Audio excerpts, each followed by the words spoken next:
what is the number one obstacle people face when trying to change their health habits, right? For me, without a doubt, is identity.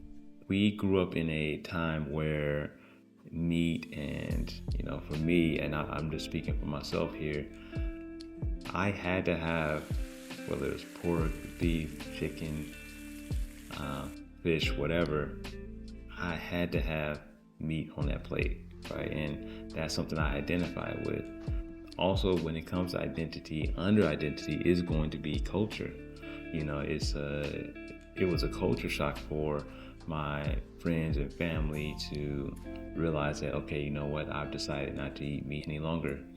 And these things are very difficult. Like, even when I was going through the process of looking into changing my diet, the first thing I had to do was educate myself. I had to unwire the previous wiring system, the mental wiring system that said I needed meat for protein, which is totally false. Another educational process I went through was actually, my sister at the time was a tree hugger. She was a vegan, and she would post these videos of animals being brutally killed, as far as the cows or even the chickens and that type of thing. And that kind of scared me straight. It was a multitude of things, but mainly education and the understanding that I can survive without meat, right? It's not an addiction. I have a story. I have a friend of mine. When I first made the switch, I was excited. I was telling everybody about my change in health, and I was more mentally focused, more aware, had better quality of sleep. Had a friend of mine who was on dialysis. He was taking 20 to 30 pills a day, and he would ridicule me. He would talk about me. It was fun, all fun and games, but we'd go back and forth. He would tell me, "Hey, Dwight, I just cut my grass. If you want a salad, come on over. Yeah, I have a grass salad." I sat him down one time and just had a heart-to-heart, looked him straight in the eye, like, "Look, if you can remove meat, just meat from your diet, it would improve your health drastically. You wouldn't have to take as many pills." And he looked at me dead in my eyes and said, "Dwight, if I had to stop eating meat, I'd rather just die." And it was at that moment that I realized that we're all in control of our own lives, right? He would later pass on, 3 years later. And it was a decision that he made with his life.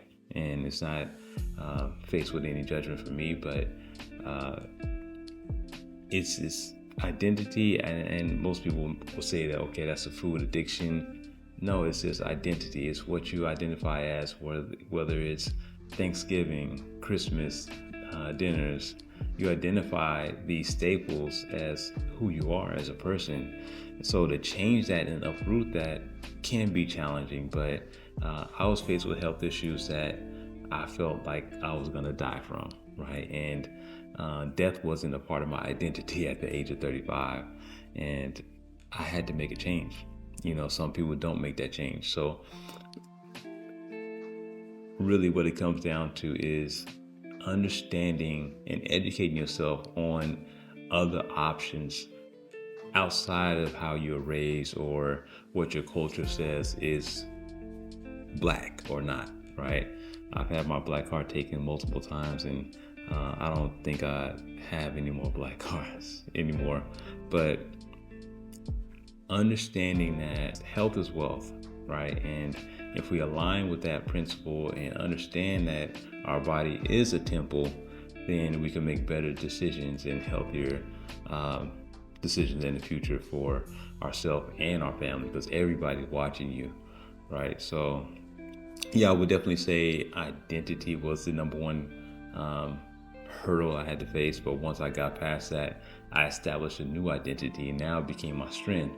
Now it's my superpower, right? Now it's very difficult for me to eat outside of the systems that I set up for myself, right? And it's a funny thing, and I think that if we can get past that one hurdle, that would make our life so much easier. So that's all I got for today. If you guys have any questions, or actually let me know, do you agree with this? Would identity be the number one reason stopping you from changing your health habits? Let me know in the comments below.